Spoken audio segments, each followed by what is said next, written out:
Baik, ini waktunya kita akan mengundang tamu kita berikutnya. Ini yang saya bilang tadi, pemikiran, pemahaman, dan keputusannya untuk kembali ke desa mungkin tidak terlalu masuk di dalam logika berpikir kita yang sederhana ini. Atau yang pada umumnya kita tahu bahwa banyak anak-anak mengejar karir, mengejar pekerjaan, penghasilan masa depan itu di kota ya.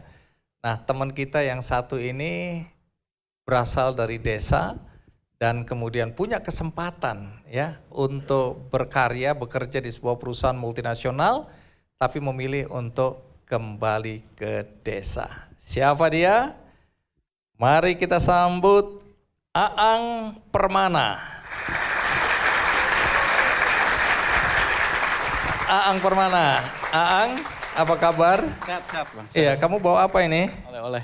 Oleh-oleh. Oleh-oleh apa ini? Coba jelaskan. Ini produk-produk yang kita produksi Bang. Oh. Ada ikan, ada kentang, ada teri, ada segala macam. Oke.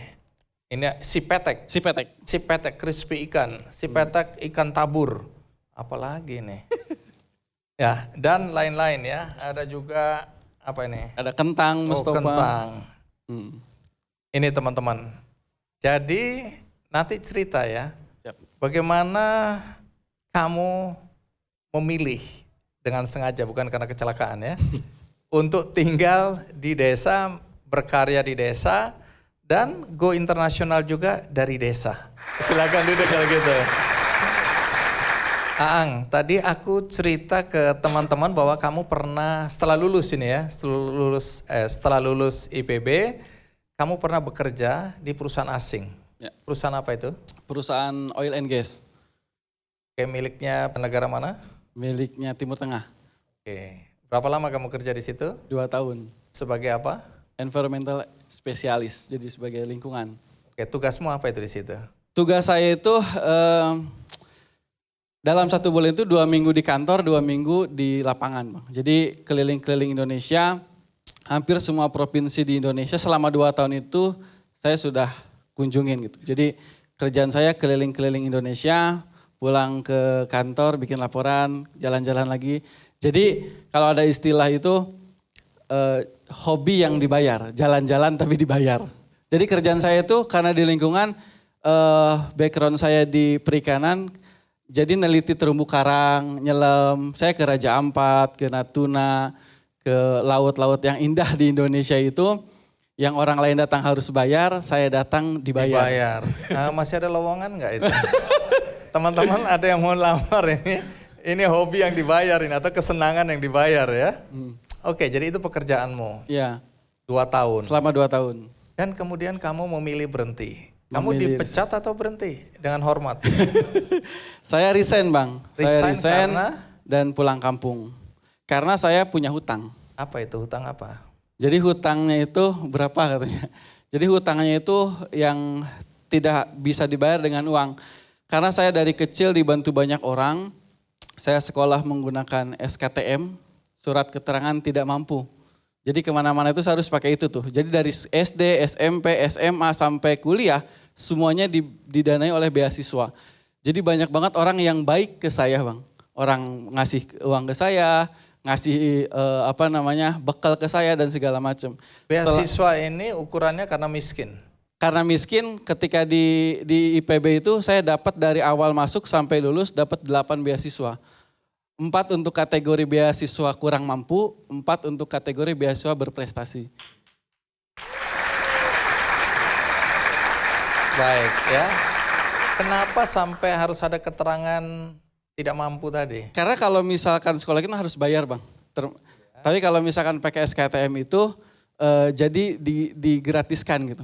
Orang tuamu nggak mampu membayar uang sekolah, uang kuliah? Iya, karena dari awal itu di kampung saya Bang, proyeksi anak muda itu lulus SMP udah paling top.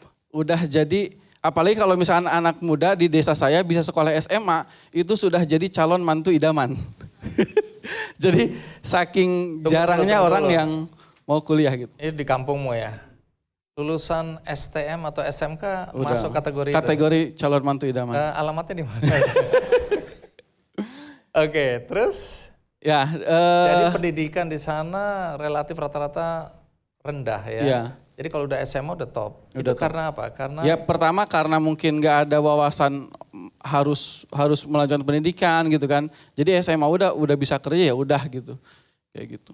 Nah, tapi karena orang tua saya nggak mampu, terus saya dapat sekolah SMA saya itu di sekolah milik Pemprov Jawa Barat, namanya SMA Plus Yayasan Dharma Loka. Jadi di situ itu kumpulan anak-anak SMP yang tidak punya biaya untuk melanjutkan sekolah. Jadi di sana itu saya di sekolah itu di asrama, Bang. Jadi pulang itu setahun cuma 2 kali. Jadi sekolah di situ, terus dapat wawasan di situ. Dan untungnya alumni-alumni kita itu banyak yang kuliah. Dari situ ada wawasan kalau misalkan strategi atau cara memutus rantai kemiskinan keluarga paling cepat adalah dengan pendidikan. Jadi dari situ saya punya itikad bahwa kalau misalkan saya mau memutuskan rantai kemiskinan keluarga, harus terus belajar, harus terus sekolah sampai jenjang sarjana. Kayak gitu. baik, menarik. Mas Singgi, aku tadi tertarik ya. Mas Singgi kan pulang ke kampung, kemudian membuat Radio Magno, membuat Sepedagi. Dan tadi aku cerita bahwa waktu aku ke sana teman-teman itu bisa melihat keterampilan anak-anak desa. Jadi anak-anak desa ini bagaimana sumber daya manusia ketika Mas Singgi balik ke kampung dan membuat Radio Magno. Keterampilan mereka sebagaimana dan kenapa kok bisa sekarang membuat sepeda dengan standar internasional? Ya, desa itu sebenarnya potensinya luar biasa dan proyek yang saya buat di desa itu sebenarnya saya juga sering nyebut sebuah eksperimentasi tentang potensi desa. Kuncinya cuma satu, keseriusan aja. Kalau kita serius nggarap, serius mendampingi, serius melatih, itu pasti bisa. Syarat masuk dari perajin saya bukan pendidikan, dari SD sampai SMA boleh, asal bisa baca dan mengikuti pelatihan yang diikut sertakan dan tahan dimarahin. Karena saya terus terang galak. Saya pernah membanting suatu produk itu di depan perajin saya karena saya bilang, saya lebih senang produk ini saya banting depan saya sendiri daripada oleh customer saya. Banting oleh customer. Karena sebenarnya orang desa perlu ditapuk juga bahwa kamu mampu sebenarnya. Gitu.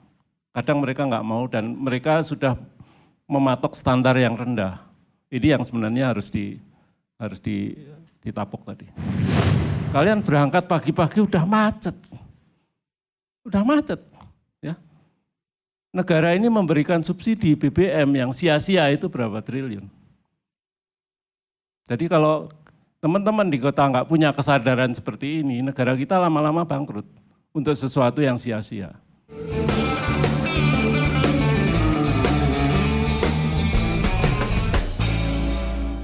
Jelajahi cara baru mendapatkan informasi. Download Metro TV Extend sekarang.